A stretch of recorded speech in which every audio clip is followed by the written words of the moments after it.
Bueno, entonces, ¿qué es lo que entra en este examen? Son las 3 unidades que ya habrán visto: la de materia, la de átomos y moléculas y la de la tabla periódica.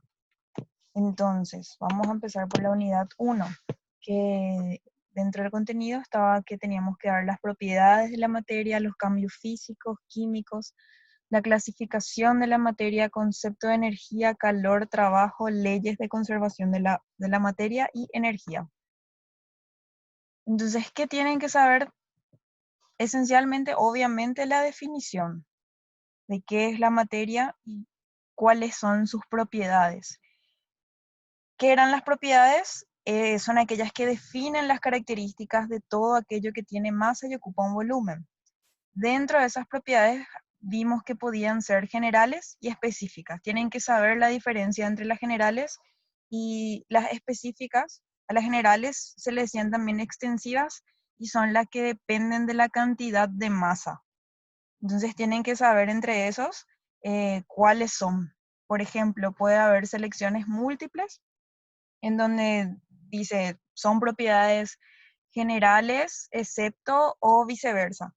Y dentro de las propiedades específicas o intensivas son aquellas que son independientes de la cantidad de masa que hay. Como creo que en las clases les había dicho, si tomamos como por ejemplo el agua, la masa del agua es una propiedad extensiva porque mientras más agua, más cantidad de agua tenga yo, va a aumentar la cantidad de masa.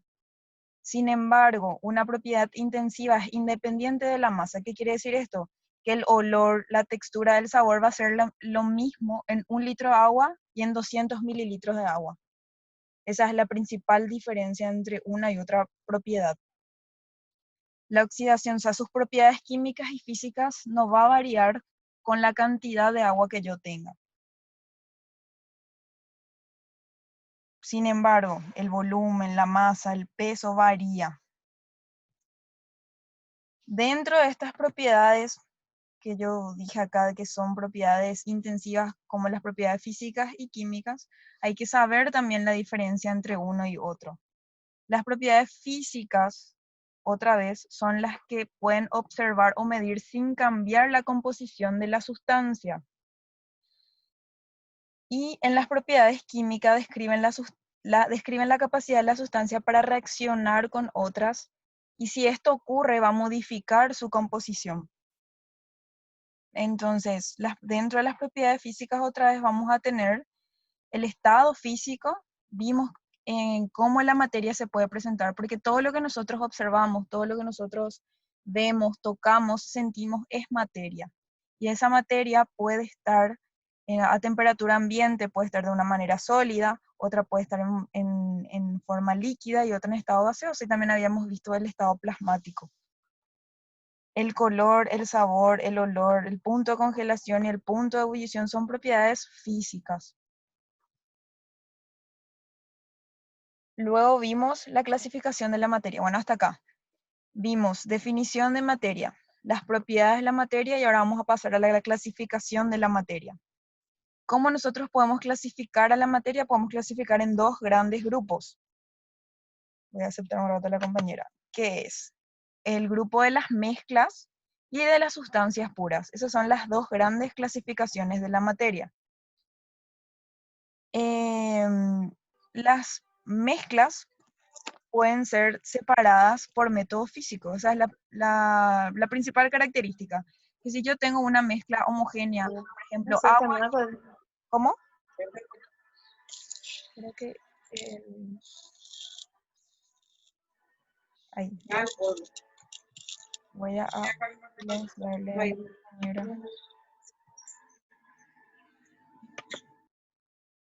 Ahí está. Bueno, si nosotros tenemos una mezcla, cuando hablamos de mezcla, estamos imaginándonos en 2 tipos de mezclas homogéneas y mezclas heterogéneas. Una mezcla heterogénea, por ejemplo, es el agua y el aceite. Si yo pongo eso, yo voy a haber separado. Esa mezcla yo puedo separar por un método físico. Por ejemplo, también si yo tengo mezcla de sólidos, tengo, por ejemplo, harina de maíz y maíz, el grano. Yo quiero separar eso. Puedo hacer una tamización, entonces yo con un método físico yo puedo separar esas dos mezclas. También existen mezclas homogéneas, como por ejemplo el azúcar y el café. Y las sustancias puras se clasifican en elementos y compuestos. Los elementos son todos aquellos que están en la tabla periódica. Y los compuestos son como por ejemplo el azúcar, que para que yo pueda separar otra vez en elementos, no voy a poder hacerlo con procesos físicos. Tienen que ser ya procesos químicos. Por ejemplo, el agua. El agua es una sustancia pura, no es una mezcla, es una sustancia pura, es un compuesto. Y ese compuesto está formado por más de un elemento. El agua es H2O. Hay dos hidrógenos y un oxígeno. Está compuesto por dos elementos, por eso es un compuesto. Pero es una forma estable que no puede ser separada por métodos físicos. ¿Se entiende la clasificación de la materia? ¿Cómo se puede presentar esto en el examen? Se puede presentar como ejemplos o más teóricos de definición de clasificación, cómo se puede clasificar falso y verdadero. Cuando hablamos de elementos, se pueden citar, por ejemplo, aluminio, hidrógeno, oxígeno, agua, o cuáles de estos es un compuesto. Un ejemplo de cómo se puede presentar en el examen. Después tenemos que saber los conceptos de energía. ¿Y qué es la energía? Es la capacidad de un sistema para realizar trabajo o transferir calor. Estamos hablando de capacidad. Y los dos tipos grandes de energía que conocemos son la potencial y la cinética. La potencial es la que posee una sustancia o materia por su composición química o su posición en el espacio. Lo que nosotros normalmente damos en física general es la potencial según posición, pero en química también yo tengo una energía potencial por la composición química, tengo una capacidad de producir trabajo según mi composición química, de transferir calor. Y vemos también la energía cinética, que es la energía que posee una sustancia o materia gracias a su movimiento dentro del espacio. Y cómo eso nosotros aplicábamos en los estados de la materia, por ejemplo. Veíamos que en el estado gaseoso, como estaban más libres esas moléculas, tenían una mayor energía cinética. Hay un mayor movimiento, un mayor espacio, entonces eso veíamos también cuando aplicábamos este concepto en estado de la materia. La termodinámica estudia las transformaciones de la energía en procesos químicos y físicos. Y acá vuelve nomás a decir lo que es el concepto de energía, que es la capacidad para realizar trabajo o transferir calor. Y el trabajo mecánico, cuando hablamos de trabajo mecánico, ya es la aplicación de una fuerza a lo largo de una distancia. Y específicamente el término calor va a ser la energía transferida debido a una diferencia de temperatura. Y ahí yo les había dicho que siempre el movimiento es de un entorno de alta temperatura a un sistema de baja temperatura, o viceversa, pero siempre es de alta temperatura a baja temperatura. No es que yo estoy, por ejemplo, en una habitación cerrada con el aire a 16 grados centígrados, hace un frío y me abren la puerta. El concepto de decir cerrar la puerta porque va a salir el aire está mal dicho. ¿Por qué? Porque es el calor el que se transfiere. Y es el calor fuera del entorno, o sea, fuera del sistema, el que va a entrar. Entonces, a tener en cuenta eso. Luego vimos las leyes. La ley de la conservación de la materia, que es lo que me decía, era que en todo proceso físico o químico no se produce cambios en la cantidad de materia. Y vemos acá esta ecuación química. Para una reacción química, la suma de la masa de los reactivos debe ser igual a la masa de los productos. Esto que está a la izquierda son los reactivos y esto que está a la derecha es el producto que se formó. Si yo veo cuánto pesa, cuánto es la masa de cada uno de los elementos de manera individual, la suma de estos dos, de este magnesio, 2 veces magnesio más el oxígeno diatómico, me va a dar en masa esta misma cantidad. Eso es lo que me está diciendo. Considerando la combustión del magnesio metálico, el magnesio arde con el oxígeno del aire para formar óxido de magnesio. El óxido de magnesio formado tiene una masa superior al magnesio metal. La diferencia de masa coincide con la masa de oxígeno empleado en la combustión. Ténganse en cuenta que en una reacción nuclear no cumple la ley de conservación de la materia, puesto que hay una conversión importante de materia en energía. Entonces tienen que saber la definición de manera teórica de la ley de la conservación de la materia. Y eso se aplica después en problemas. Y la ley de la conservación de la energía, que nos dice que la energía no puede crearse ni destruirse en una reacción química o proceso físico, solo puede convertirse de una forma en otra. Y cuando hablamos, que esto también tienen que saber cuándo es exotérmica y cuándo es endotérmica. Si esa reacción, si yo pongo a reaccionar dos elementos y eso se desprende energía, vamos a decir que son exotérmicas. Por ejemplo, alguna vez compraron hidróxido de sodio del súper, ¿no? ¿Alguien? No, nadie, nadie. El hidróxido de sodio.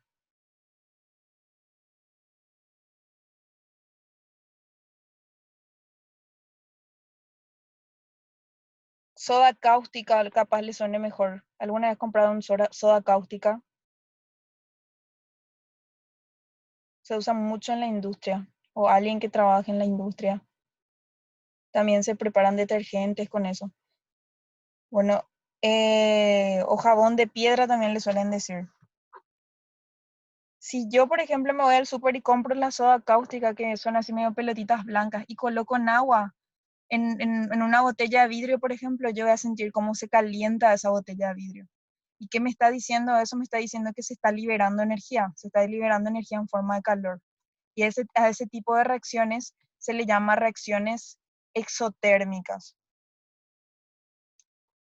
Y en el caso de que tenga que absorber energía, como habíamos dicho que sucede, por ejemplo, pero este sería un cambio físico, de un cambio de líquido del agua, por ejemplo, de líquido a sólido, yo necesito absorber energía, va a ser endotérmica, yo necesito el calor para que yo pueda convertirme en gas. Y se puede demostrar experimentalmente que la energía de los productos es igual a la suma de la energía que tienen los reactivos más el calor aportado. Es decir, que la energía no se crea ni se destruye, se transforma. Acá mismo dice en el último párrafo que la energía en un proceso físico, como por ejemplo el cambio de estado de líquido a sólido, sólido a líquido, la energía se va a conservar. Y luego la ley de la conservación de la materia y energía, que es hablando en los procesos nucleares, que la materia puede convertirse en energía usando la ecuación de Einstein. Esto solamente tienen que saber de manera teórica. Bueno, hablamos de las propiedades de la materia y ahora vamos a hablar de las propiedades de la energía y qué propiedades tiene la energía. Esto pueden salir también de forma conceptual, que sabemos que la energía se transforma. Por ejemplo, si yo el combustible coloco en mi coche, arranco, yo estoy convirtiendo esa energía, ese combustible. La energía también se transfiere. Si yo miro acá en esta imagen, veo como este tenista está golpeando la raqueta a una pelota y está transfiriendo una energía, por eso se está moviendo esa pelota. La energía se almacena y la energía se transporta. Tenemos que saber el estado de la materia, cuáles son y cuáles son las características de cada uno de los estados. Sí o sí, siempre, siempre, siempre y sí o sí tienen que saber cómo se llama el cambio de estado, de un estado líquido, cómo se llama sólido, de sólido a gas, de gas a líquido. Sí o sí va a salir en el examen. Entonces, tienen que saber cuál es el nombre que se les da.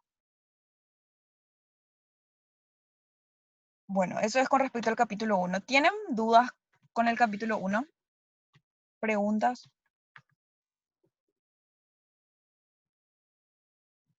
¿No? Profe, ¿Sí? ¿puedes explicar otra vez lo de exotérmica? Creo que era endotérmica.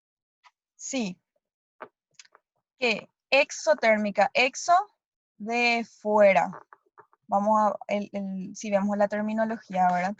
Exotérmica lo que dice es que en una reacción, cuando yo tengo una reacción química o cuando hago un proceso físico, se libera calor. Eso es lo que me dice exotérmica, que libera energía, libera calor. Y por eso daba el ejemplo de que si yo compro la soda cáustica o el hidróxido de sodio, imagínense a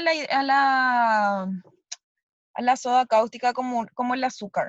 Vamos a imaginarlo. Tengo mi azúcar, yo coloco una cucharada de azúcar en mi vaso de agua y le agrego el agua.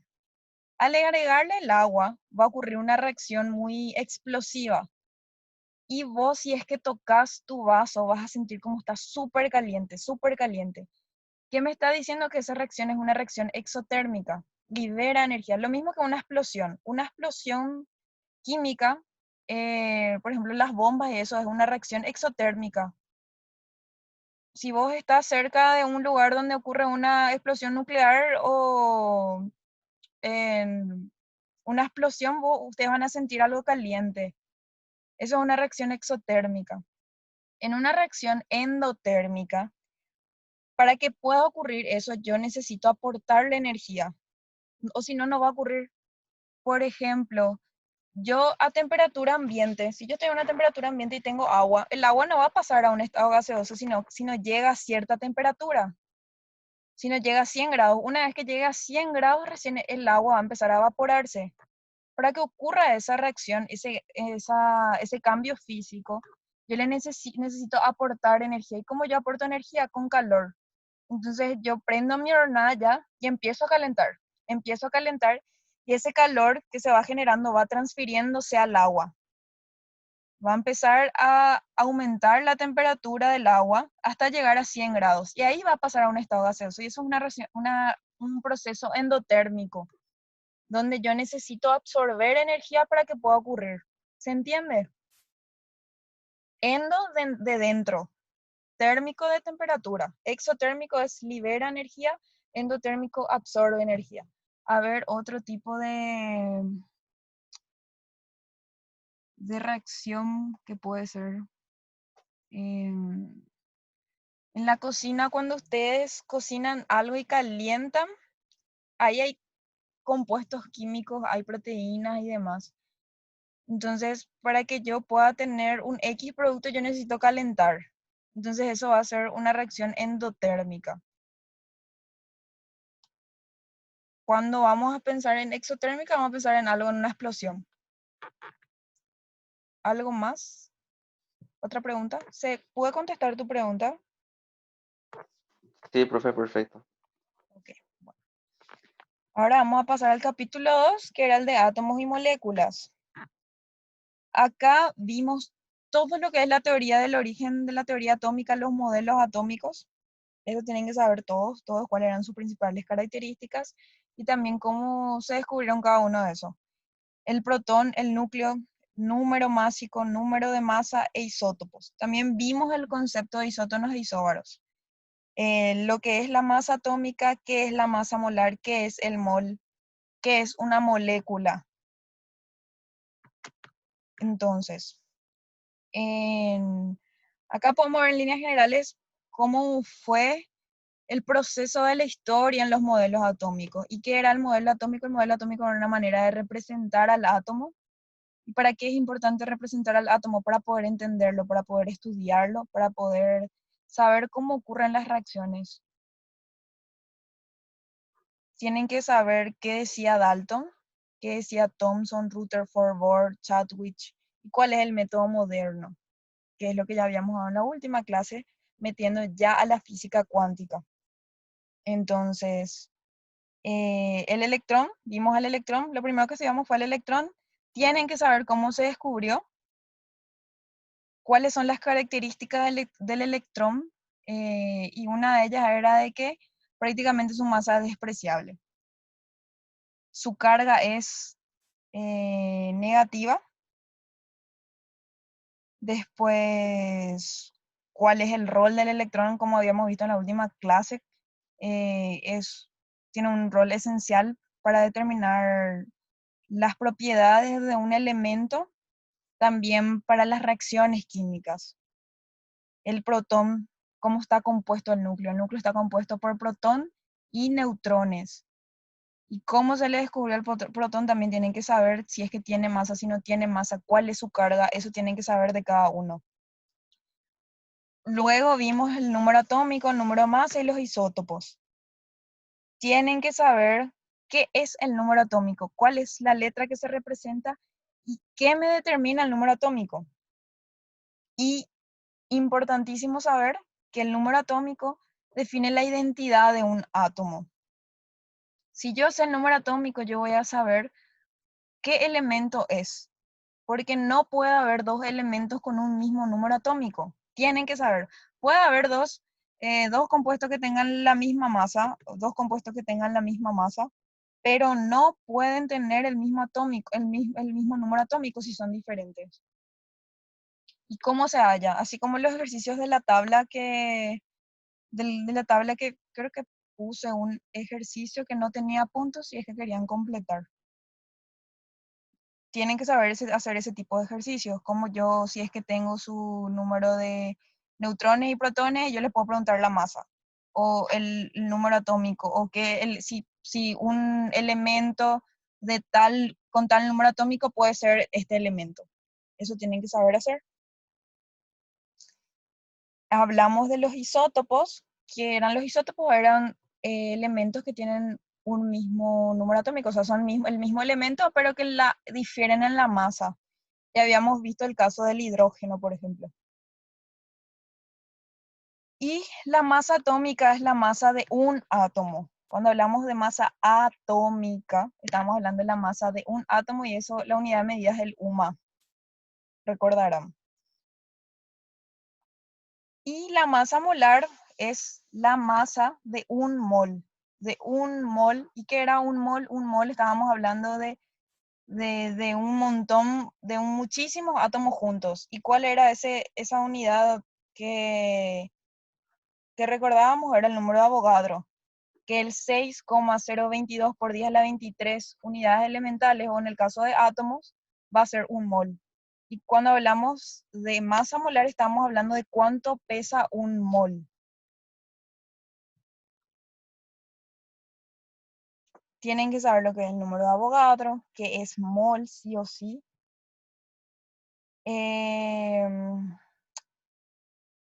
Tienen que ver los ejercicios de isótopos, isótonos isóbaros, que eran la diapositiva de la clase 2, que habíamos desarrollado, que habíamos hecho, luego está en el video cargado en YouTube.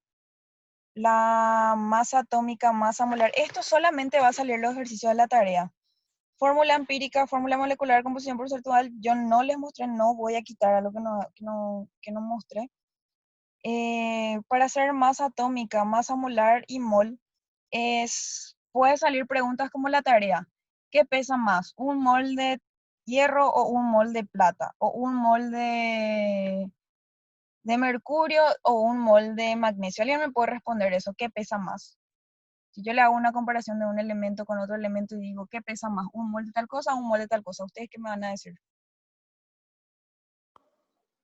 Tiene el mismo. Tienen el mismo peso. Tienen el mismo peso porque, no, si estamos hablando de peso, si estamos hablando de cantidad, va a ser igual. Si estamos hablando de peso, va a ser diferente, porque va a depender de qué pesa más, qué átomo pesa más. No sé si se entiende. Si yo digo, ¿en dónde hay más átomos? ¿En un mol de plátanos o un mol de uva? Los dos va a haber la misma cantidad de átomos. Pero si yo hablo de peso, ustedes tienen que ver en la tabla periódica qué pesa más, cuál tiene mayor cantidad de protones, cuál tiene mayor cantidad de neutrones, para poder comparar. Porque si yo tengo 6,022 por 10 a la 23 bananas y tengo la misma cantidad de uvas, obviamente que las bananas van a pesar más porque son más grandes. Lo mismo pasa con los átomos.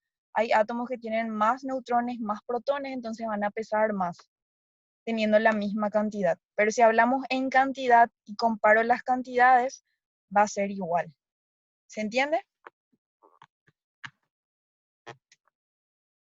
Sí, no, no, sí.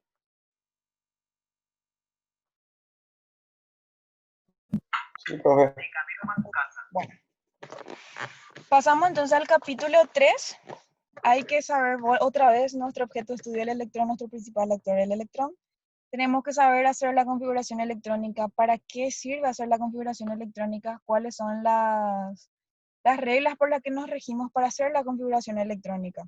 ¿Qué son los orbitales? ¿Cuántos electrones pueden ocupar en un orbital? ¿Cuáles son los niveles de energía? La ubicación en la tabla periódica, grupos, periodos, propiedades periódicas, tamaño atómico, potencial de ionización, afinidad electrónica y electronegatividad.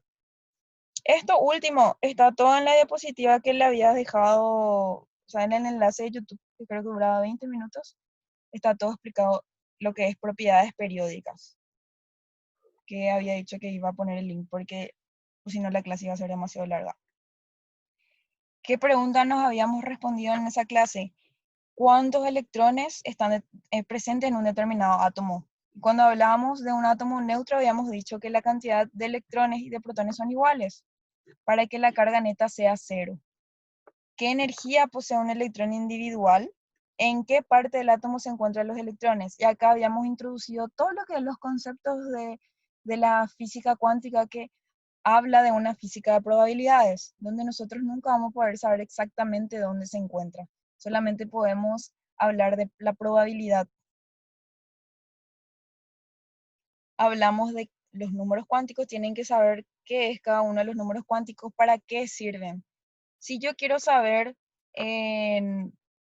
la posición o las propiedades de un electrón, voy a usar estos números cuánticos, que me va a servir para describir los orbitales, que es el número cuántico principal, que es el número cuántico del momento angular, magnético y de spin. Puede salir. ¿A qué está relacionado cada uno? También hay que saber. Por ejemplo, el número cuántico principal mide la distancia. Está relacionado con la distancia entre el núcleo y también la energía. Entonces, si este es mi núcleo, acá, si está acá, va a ser 1, o sea, un orbital más cercano del núcleo. Esto ya está más alejado, esto ya está más alejado, y eso es lo que me dice el número cuántico principal, qué tan lejos está ese electrón del núcleo y cuál es su energía. El número cuántico del momento angular, que me indicaba la forma de los orbitales, si tenía una forma esférica, si tenía una forma eh, lobular, por ejemplo. Entonces eso me decía el número cuántico momento angular. El número cuántico magnético, que me decía la posición espacial, cómo se orienta ese orbital de manera espacialmente. Tengo que saber el número cuántico de spin, que me decía cómo puede ser, cómo puede ser ese giro. Y también tienen que saber hacer la configuración electrónica si es que yo les doy un elemento. Si yo les doy un elemento tanto que tiene número de protones tanto, es neutro, entonces ustedes tienen que saber hacer la configuración electrónica. Y eso también está todo en la última clase, creo que habíamos hecho lo del ejercicio, los ejercicios de cómo hacer. Y las propiedades dentro de la tabla periódica, cómo están ubicados los átomos y por qué están así. Acá vemos cómo se nota la configuración electrónica. El número me va a indicar el número cuántico principal, este me va a denotar el número cuántico de momento angular, y la cantidad de electrones va a estar arriba. Tienen que saber, les pregunto, ¿hasta cuántos electrones puede haber en un orbital? ¿Alguien me puede responder cuántos electrones puede haber en un orbital? ¿Cuántos? 2. 2. Muy bien, puede haber 2. Muy bien. ¿Puede haber uno también? Sí, puede haber, puede estar uno solo, sin problema. Si yo digo hasta cuántos electrones puede haber en un orbital, va a ser 2. Pero también puede haber uno solo. La cantidad máxima es 2, para que tengan en cuenta. Vimos cómo uno hace la configuración electrónica teniendo en cuenta estas reglas.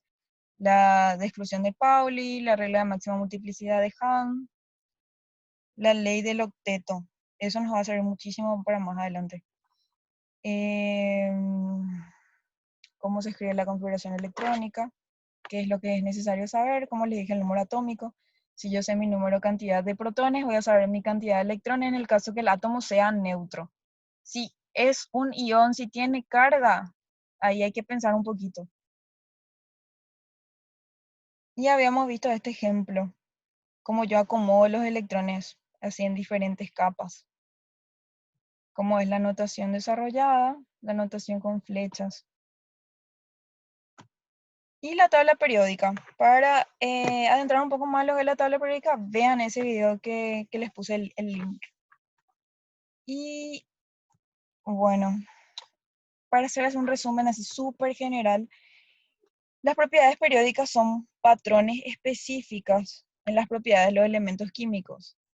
Generalmente la tabla periódica está de manera ordenada.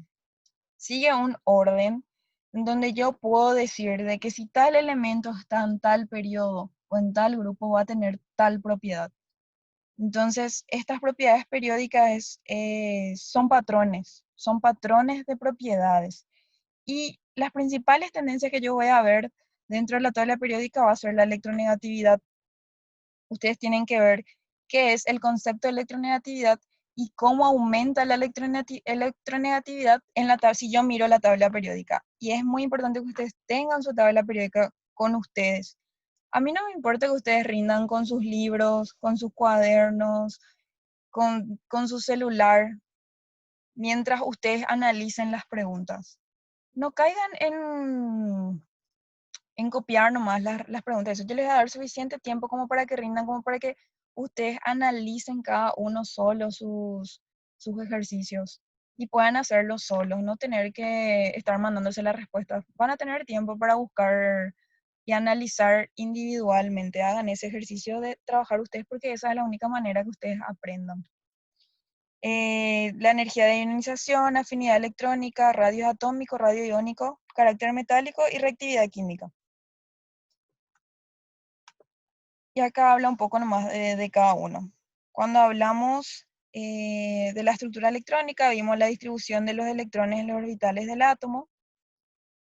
Cuando hablamos de potencial de ionización, estamos hablando de cuánto yo necesito para arrancar un electrón. Si yo tengo un átomo neutro, por ejemplo el hidrógeno, yo tengo un protón y un electrón. Para que yo pueda quitarle ese electrón del hidrógeno, ¿cuánto es la energía que yo necesito? Eso es potencial de ionización. La electronegatividad lo que hace es que mide la tendencia para atraer electrones. ¿Y cuándo va a ser más electronegativo?